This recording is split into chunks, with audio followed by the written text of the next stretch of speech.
हम बात करते हैं आईपीसी के सेक्शन 88 के बारे में। ये बताता है अगर आपने जानबूझकर कि दूसरे आदमी का नुकसान हो सकता है, आपको पता है सब कुछ कि दूसरा आदमी मर भी सकता है, नुकसान भी हो सकता है, तब भी आपने जानबूझकर कोई ऐसा काम करा है, कोई ऐसा कार्य करा है जिससे कि उसकी मृत्यु हो सकती है, उसको नुकसान हो सकता है, या आपने कोई ऐसा अपराध करा है, तो वह अपराध कब नहीं माना जाएगा? कब ये माना जाएगा कि आपने कोई अपराध नहीं करा, आपने कोई ऐसा अपराध नहीं करा है जिससे कि दूसरे की जान गई या दूसरा ऐसा हो गया है। ठीक है, कब यह माना जाएगा कि आपने कोई अपराध नहीं करा?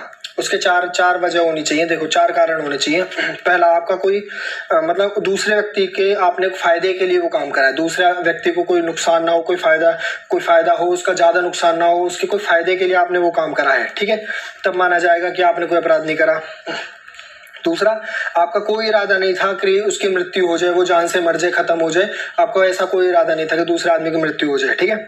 दूसरा, आप जानते थे कि उसका मतलब उसके फायदे के लिए जो आप उसका काम कर रहे हो, उसके फायदे के लिए जो आप काम कर रहे हो, उससे उसका नुकसान भी हो सकता है, उसकी मृत्यु भी हो सकती है, लेकिन फिर भी आपने वो कार्य करा।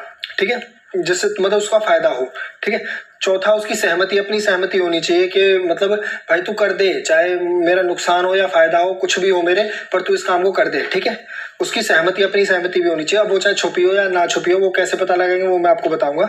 लेकिन आपने जो काम करा है ना, वो पूरी केयर और अटेंशन, बिल्कुल तरीके से कोशिश करोगे आप, पूरी कोशिश की आपने केयर और टेंशन से उस काम को करो। ठीक है। अब नुकसान हो सकता है उसका, मतलब सब कुछ हो सकता है, जानबूझ कर आपने कार्य करा है, लेकिन ये अपराध कब नहीं माना जाएगा? ये तब नहीं, इन चारों जब चीजें होंगी तब ये अपराध नहीं माना जाएगा।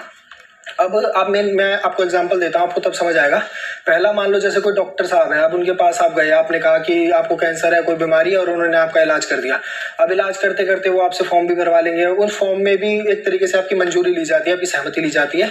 अब मान लो वो आपका इलाज कर रहे हैं और आपको बहुत दर्द हो रहा है, आप कह रहे हो मुझे इस दर्द से आज़ादी चाहिए, इसलिए उन्होंने इलाज करा और आपकी मृत्यु हो गई, आपको नुकसान हो गया। ठीक है, तो ये नहीं माना जाएगा उन्होंने कोई अपराध करा है। क्यों? क्योंकि वह आपके फायदे के लिए काम कर रहे थे।